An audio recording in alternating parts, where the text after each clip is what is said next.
Hello നമസ്കാരം. Veena's quake റെസിപ്പീസിലോട്ട് എല്ലാവർക്കും സ്വാഗതം. എന്തൊക്കെയുണ്ട് വിശേഷങ്ങൾ? എല്ലാവർക്കും സുഖം തന്നെയല്ലേ?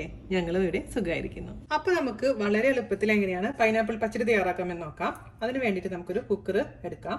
അതിലോട്ട് 1.5 കപ്പ് പൈനാപ്പിൾ, വളരെ നൈസാക്കി അരിഞ്ഞ പൈനാപ്പിൾ ആണ് ഇട്ട് കൊടുക്കാം.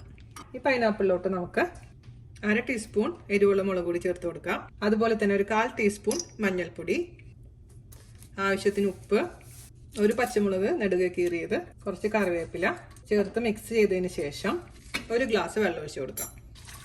അതിനുശേഷം നമുക്ക് അടച്ചു വെച്ചിട്ട് മീഡിയം ഫ്ലെയിമിൽ ഒരു 4 വിസിൽ, അതല്ലെങ്കിൽ നമ്മുടെ പൈനാപ്പിൾ കുക്കാവുന്ന വരെ. ഓക്കെ, നമ്മുടെ പൈനാപ്പിൾ കുക്കാവുന്ന സമയം കൊണ്ട് നമുക്ക് ഇതിലേക്കുള്ള അരപ്പ് റെഡിയാക്കണം. അതിന് വേണ്ടിയിട്ട് ഒരു മിക്സിയുടെ ചെറിയ ജാറിലോട്ട് ഒരു 6 ടേബിൾ സ്പൂണോളം തേങ്ങ ചെറിയത് ചേർത്ത് കൊടുക്കാം. അതിലോട്ട് നമുക്കൊരു 1/4 ടീസ്പൂണോളം ചെറിയ ജീരകം, അതായത് ക്യൂമിൻ സീഡ്സ് ഇട്ട് കൊടുത്തിട്ടുണ്ട്. ഒരു പച്ചമുളക്, 2 കറിവേപ്പിലയുടെ ഇല ചേർത്ത് ആവശ്യത്തിന് വെള്ളം കൂടി ചേർത്ത് നന്നായിട്ട് അങ്ങ് അരച്ചെടുക്കാം.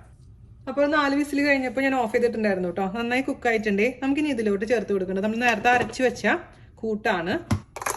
അതിനുശേഷം ഞാൻ ഇതിലേക്ക് ചേർത്ത് കൊടുക്കാൻ പോകുന്നത് പഞ്ചസാരയാണ്. നിങ്ങൾക്ക് പഞ്ചസാര താല്പര്യം ഇല്ലെങ്കിൽ അതിന് പകരമായിട്ട് ശർക്കര ഉപയോഗിക്കാം കേട്ടോ. 2 ടേബിൾ സ്പൂൺ പഞ്ചസാര ഞാൻ ചേർത്ത് കൊടുത്തിട്ടുണ്ട്. നന്നായിട്ട് അങ്ങ് മിക്സ് ചെയ്യുക. അതിനുശേഷം നന്നായിട്ട് നമുക്കങ്ങ് കുക്ക് ചെയ്തെടുക്കാം. അപ്പോൾ ഈ കൂട്ടിന്റെ പച്ചമുളക് നന്നായിട്ടൊന്ന് മാറട്ടെ. ആ സമയം കൊണ്ട് നമുക്ക് കുറച്ച് കടുക് ഒന്ന് ചതച്ചെടുക്കണം. ഞാനിപ്പോൾ ഒരു 1/2 ടീസ്പൂൺ കടുക് ഇട്ട് കൊടുത്തിട്ടുണ്ട്. അത് നന്നായിട്ടൊന്ന് ചതച്ചെടുക്കാം. നിങ്ങൾക്ക് ചതയ്ക്കാൻ ഇങ്ങനത്തെ ഒരു സംഭവം ഇല്ലാന്നുണ്ടെങ്കിൽ നമ്മൾ നേരത്തെ തേങ്ങ അരച്ചില്ല, അതിന്റെ കൂട്ടത്തിൽ കൂടെ ജീരകത്തിന്റെ കൂടെ ഇട്ട് അരച്ചാലും മതിയാവും കേട്ടോ. ഞാനിപ്പോൾ നന്നായിട്ടൊന്ന് ക്രഷ് ചെയ്തെടുക്കുകയാണേ. ഓക്കെ, നമുക്ക് മാറ്റി വയ്ക്കാം. പൈനാപ്പിൾ നന്നായിട്ട് കിടന്ന് തിളയ്ക്കുന്നുണ്ട്. ആ സമയം കൊണ്ട് നമുക്ക് ഇതിലേക്ക് വേണ്ടിയിട്ട് തൈര് റെഡിയാക്കണം.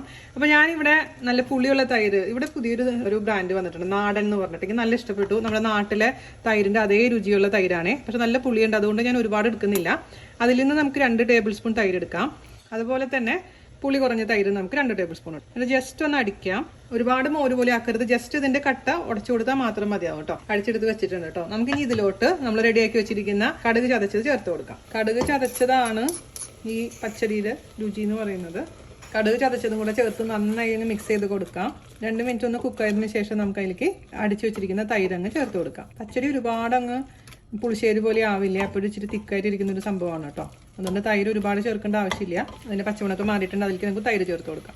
നന്നായി മിക്സ് ചെയ്യാം. ഇത്ര ലൂസായിട്ട് ഇരിക്കുന്നുണ്ട്, പക്ഷെ കുറച്ച് കഴിയുമ്പോൾ നന്നായിട്ട് തിക്കായിക്കോളും. ഇത് തൈര് ചേർത്ത് കഴിഞ്ഞാൽ തിളപ്പിക്കേണ്ട, ജസ്റ്റ് ഒന്ന് ചൂടാക്കിയാൽ മാത്രം മതിയാവും കേട്ടോ. ചൂടായിട്ടുണ്ട്, നമുക്കത് വേറൊരു അടുപ്പിലോട്ട് മാറ്റാം. നമുക്ക് താളിക്കാൻ വേണ്ടിയിട്ട് ഞാൻ വെളിച്ചെണ്ണ ചൂടാക്കാൻ വെച്ചിട്ടുണ്ട്. അതിലോട്ട് നമുക്ക് 1/2 ടീസ്പൂൺ കടുക് ചേർത്ത് കൊടുക്കാം. 2 വറ്റൽമുളക് ഓഫ് ചെയ്യാം. കുറച്ച് കറിവേപ്പില ചേർത്ത് കൊടുക്കാം. നമുക്ക് നമ്മുടെ പച്ചടിയിലോട്ട് അങ്ങ് ചേർത്ത് കൊടുക്കാം. മിക്സ് ചെയ്യാം. 2 മിനിറ്റ് അങ്ങ് അടച്ചു വയ്ക്കാം. അപ്പം നമ്മുടെ പച്ചടി ഞാൻ ഓപ്പൺ ചെയ്തിട്ടുണ്ട്. ഇതിന്റെ ഫൈനലായിട്ടൊന്ന് രുചി നോക്കട്ടെ. ഇരിക്കും തോറും പച്ചടി ഭയങ്കര സ്വാദാണ് കേട്ടോ. തലേദിവസമൊക്കെ ഉണ്ടാക്കി കഴിഞ്ഞാൽ പിറ്റേ ദിവസത്തേക്ക് സൂപ്പർ ആയിരിക്കും. മധുരമൊക്കെ പെർഫെക്റ്റ് ആയിട്ടുണ്ട്, പുളി നന്നായിട്ടുണ്ട്, പക്ഷെ ഒരു ഇച്ചിരി ഉപ്പിന്റെ കുറവുണ്ട്. മിക്സ് ചെയ്ത് കൊടുക്കാം. അപ്പം നമ്മുടെ സൂപ്പർ ടേസ്റ്റി ആയിട്ടുള്ള പൈനാപ്പിൾ പച്ചടി എല്ലാവരും തയ്യാറാക്കി നോക്കുക. അതിനുശേഷം അഭിപ്രായം പറയാൻ മറക്കരുത്. വീഡിയോ ഇഷ്ടമായിട്ടുണ്ടെങ്കിൽ മാക്സിമം ഷെയർ ചെയ്യുക, നമ്മളൊന്ന് സപ്പോർട്ട് ചെയ്യുക. അപ്പം അടുത്ത അടിപൊളിയായിട്ടുള്ള റെസിപ്പി ആയിട്ട് വരുന്നവരെ നന്ദി, നമസ്കാരം. താങ്ക്